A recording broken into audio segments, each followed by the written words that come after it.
Storybook Brawl was nice enough to send me some dust codes, so I'm doing another giveaway. Stick around to the end of the video to find out how you can enter to win. What is up, everybody? I'm No Lux Given, and today we're going to be taking a look at my very first game on the new patch for Storybook Brawl, the month of August.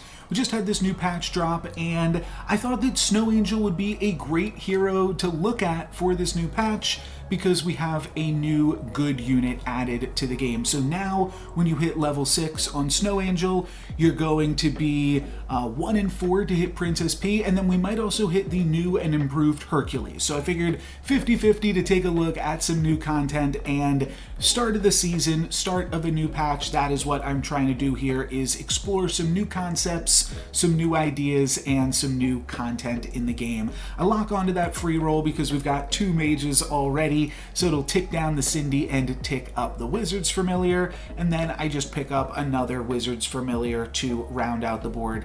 Nothing super exciting going on in this early game, but I think that Snow Angel definitely has some really interesting options now when it comes to hitting 6. And I say options even though the card that you get is going to be totally random. You won't be able to control that aspect of the game, but Princess P, I think, is just a really, really powerful card. I was super high on it during the patch review, and I just kind of wanted to show off the power of it as soon as I could in some of these games, show you guys some of that power, and I've been trying to build specifically towards it. I played 3 games last night, and I think I'm going to show you guys all of them. I brought up 2 of them in the patch notes, this one and then a Hatball game, but I actually totally forgot about another way that you could play the Princess P, and actually, for that matter, forgot about a bunch of different angles that it has to it.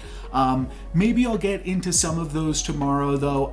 I think we can pad a little bit of this part of the video with it too. I didn't really talk about the fact that Princess P is a last breath. That means it is going to be a really, really powerful option to use with Muerte as well as Trophy Hunter. You put a Baba Yaga on a Princess P while playing Trophy Hunter, and then all of a sudden you're doubling that slay, and then you're slaying, and it's just huge. It's a bunch of stats. You make an absolutely massive Baba Yaga. So I'm looking forward to putting a bunch of sweet stuff like that together. But for right now, let's take a look at what we can do in this one. I'm going to wind up sharding over our Romeo into a Queen of Hearts. I'm not super excited about a Queen of Hearts, to be totally honest, but I figured that it was worth sharding because I also really don't care about a Romeo at this stage of the game either. So going to wind up going over into that. And then I kind of do like picking up another Stag or a Sure Shot. And it's very awkward that we have 2 gold left over here, so I think that the best play for here is to just pick up another Stag and then move my Spellweaver over into slot 4 and double support these Stags. And really, the goal here is to just pick up on as many potential pairs as we can, especially pairs of 3. There's a lot of fun stuff that can build into, namely the Crystal Ball. That's the main one, right? But we'll definitely try to get that online. So going to pick up a Spellweaver here, and then going to cast my 4th spell for Cinderella. Don't really have any great options here. I think that Hermes Boots would make me better on the current board, and Noble Steed is certainly good with Snow Angel, but I wasn't really feeling it. So I'm just going to wind up skipping, mainly because we have Spellweaver, and then we also have Stag, and I'm hoping to build into treasures for either of those. So I'm just going to go ahead, pick up the Secret Stash, and keep rolling, and then find a triple for Wizard's Familiar, which I think will do enough to make me stronger this turn. And yeah, I think this is definitely a good start to the game. We're strong. We are at 27 health, so we are not that powerful.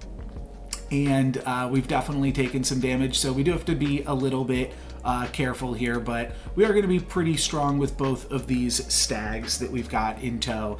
Checking out the new colorization, I guess it is, for Trojan Donkey. I guess it's not a new art. And here's the Nutcracker. I'll be honest, I didn't really think about taking the Noble Steed until after the game, but Noble Steed is definitely just a really good pickup on Snow Angel that I certainly should have considered, especially 1 in 4 chance to grab a buffed up Hercules as soon as that starts. We do have 2 different pretty good options here in either Lady of the Lake, which is just really good with Nutcracker, really good with Stag, or Good Witch, which is a pair and could also certainly be reasonable. I do think I'm going to wind up going with the Lady of the Lake here, selling off Cinderella, but I can see either option. I can definitely see being interested in just picking up the pair. It's not too terrible, but ultimately I'm just going to go for the stronger unit.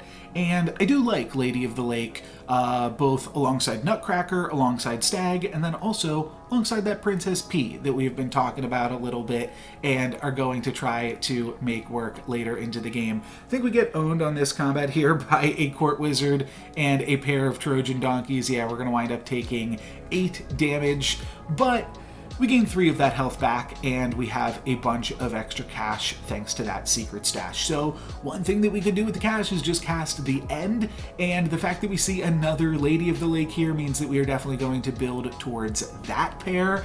I like picking up XP on Snow Angel because you get these free units, and this winds up being pretty good.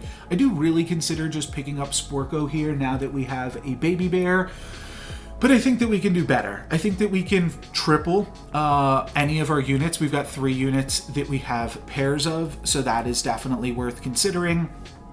And then we could also potentially pick up like a Lancelot or something like that. That's also an option. I just don't think Sporko is like that much of an improvement for us on the board. The main reason being that unless we reorder some things, which is definitely possible, we could just flip the whole front line. Sporko is just awkward with if we put a baby bear in 1, it would be very awkward for our Stag being able to attack. So we could have flipped the whole board, but I didn't like baby bear in 1 with a Sporko in 5. Unfortunately, we are going to take a whole bunch of damage here. We go down to 13, and now we're up against a Wonder Waddle. So things are looking a little bit precarious. We have not yet cracked our treasure on the Nutcracker. I'm now thinking that with a pair of baby bears, maybe I do just want to find a Sporko, but I decide no, I want to find a triple of one of these units that I already have. And I triple the Stag and grab ourselves a treasure map, which is really strong. I think that now we can potentially grab a tier 6 treasure off of these ladies or off of Nutcracker from this combat. Either of those are going to be really good for us. And I do decide to just play what I think will be a slightly stronger board for this turn. I'm not really going to worry about the Nutcracker. If it happens, it happens. But I can't lose a combat to Wonder Waddle, right? Then I'm probably just dead. So try to make the strongest board that I possibly can. That's going to include picking up a Robin Hood. That'll pump up Lady of the Lake. And then this Stag will also pump up the Lady of the Lake as well. Black Cat could have connected on the Nutcracker, but unfortunately that is just not going to work. And this one's looking pretty precarious actually, with my opponent having a Fairy Godmother and then a bunch of bonus attacks with this Court Wizard. We are actually going to wind up losing this combat, but not by enough that we lose the game. We take 8 damage down to 5. Things definitely getting a little bit scary, but we still have some time to get back into this. We do see a Lancelot here, which is very close to activating thanks to Lady of the Lake. That would give us a tier 7 treasure. It's very tempting. I believe that I do go for it here even, but it's still really tricky to do. We'd need to get a little bit more stats on the Lancelot just to have it activate this turn. Oh, okay, I played safer. Okay, that's good. I just wind up playing it safer here, and then I pick up the Spellweaver, and then from here, again, just like continuing to play it safer. I guess Evil Eye is actually pretty good here as well, because we have all of these Ladies of the Lake, but I'm just going to take Dracula's Saber for the most raw stats. Maybe I'll wind up regretting that because we are going to wind up playing a Princess P build starting next turn, but I didn't know. I didn't know I was going to be able to get a Princess P off of our hero power. you can't guarantee it. It's a 1 in 4 shot. We are going to have enough strength here to win this combat, so that is really good for us. And now we're level 6, 2 XP up on the rest of the lobby, and we find ourselves in possession of a Princess P. So that is really sweet with the Snow Angel hero power. I can put it in front of both of these ladies. This gives us a 10-30, and then we'll give both of the ladies plus 10, plus 30 when it dies. From this point, I'm kind of looking for more Princess Ps. I'm also somewhat interested still in completing the Nutcracker treasure or completing the triple for Lady of the Lake, and Pan Shadow will help us do that. And even more specifically, it'll help us do that this turn. So we pick up Gingerbread Knight, and as much as like Gloves of Thieving could be cool, Deck of Many Things could be strong, I think we have to go for Sky Castle here. Sky Castle being able to double this Princess P is just going to be so strong. It'll give us a tier 6 treasure, gives us a whole bunch more stats to the battlefield. So it's just a very clear pickup, and I think that that's kind of fun to have Sky Castle now be a powerful endgame treasure as well. Yeah, definitely really sweet. So you're going to see the plus a bunch of stats to both of our ladies here towards the end of this combat, and it looked like we were losing at the start of this combat, but now it just doesn't look close, that we have all of these absolutely massive ranged units. Really just looking for that Princess P, and if we can find it, that is going to be a whole bunch more stats. I kind of like the lady. I really like the lady if it can give us Horn of Olympus, but I don't like the lady if we then just immediately find the Princess P and then we only have one unit supporting the Princess P, because it's much better here to have your Princess P splitting up and powering up 2 different things. We're going to grab a tier 6 treasure at this point, and awkwardly, Phoenix Feather, not that good. It would be cool if we could use this spell as well, which we would have been able to do. Use this spell to power up the Princess P, selling off the stag. Now we could have had P as our unit that we were resummoning. But I thought that just plus 12 to the whole board would also be good. Plus 12 to Princess P means plus 24, and then actually plus 36 in total to both of the Ladies of the Lake, and that's going to be strong. And you'll see that the arc does save the Robin Wood here, and does give us actually a pretty strong board.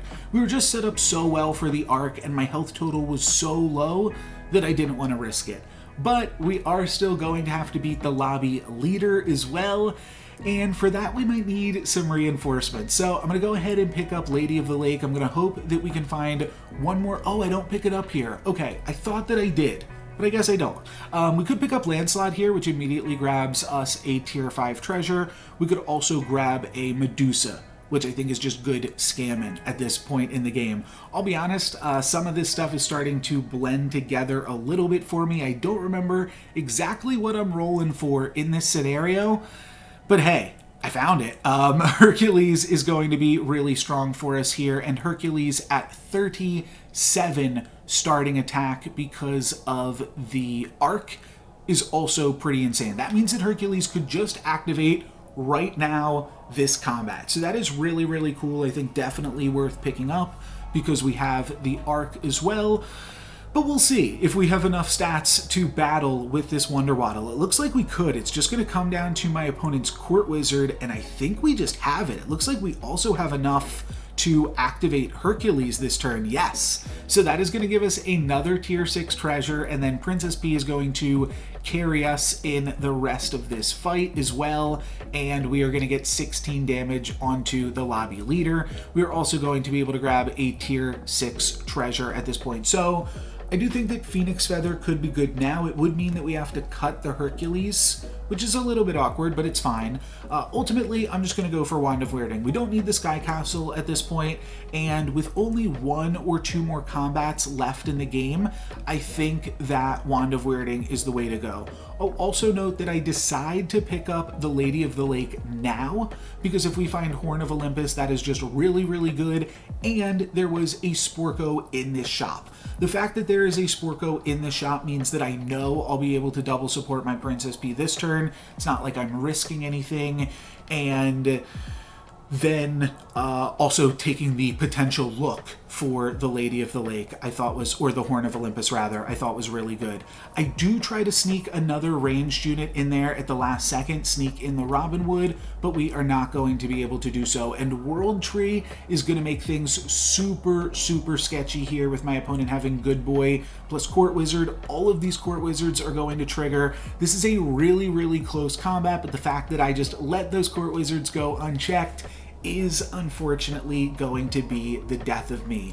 However, I think that this was still a really sweet game. I'll leave the screen paused on this Princess P here just for the final endgame screenshot. But I do think that Princess P is really, really good in this type of just tempo-based strategy and definitely opens it up as a new archetype. I think that I fell a little bit flat in this game, but this is definitely possible. There was, like, maybe I put the Robin Wood in on the final turn, or maybe, you know, it's just good enough against a different opponent or against different combat RNG. You could tell how much we beat the Wonder Waddle by, right? And if we find something like a Pigomorph or even a Shrivel on that final turn to take out some of my opponent's units, that massively reduces the efficacy of their Court Wizards and the like. So I think that all of that could have been really, really strong. We wound up falling a little bit short, but I am still really, really impressed with Princess P. Granted, this was my first game on the new patch, and I do think that that is worth noting as well. Not to make excuses, but everybody is still learning here, and despite that, I think that Princess P was able to do something really strong. If you want to see more Princess P action, I've got another Princess P coming tomorrow, and another Princess P video coming the next day as well. So we're going to be exploring everything that Princess P can do in this new patch. I will try to get some trophy hunter games in the works as well over the weekend, and just continue to put out some sweet Storybook Brawl content. That is going to be it for me today. Thank you guys very much for watching. I'm No Lex Given. Peace. Here's the details for my giveaway this week. Just leave a comment on any of my videos that includes the word animal. New week, new code word, and you'll be entered into a chance to win a 4,000 dust code. The reason that I say to include the word, that way I can differentiate between the people just leaving a comment and those that are actually interested in the dust, to make sure that it goes to a person that will appreciate it. And there's no limit to how many times you can enter. You can go back and comment on some of my previous videos. I've been uploading daily Storybook Brawl videos for the past 7 or 8 months at this point, so I'm sure there is some sweet content that you have yet to see. And yeah, you can enter multiple times. I will do a new code next week. And the other thing that I wanted to say is that if a bunch of people enter, I will give away more codes. So that's just going to be limited by how many people are entering and how many people are commenting. Let's get this channel to over 1,000. I'll see you guys next time. Thank you very much for watching. I'm No Lex Given. Peace.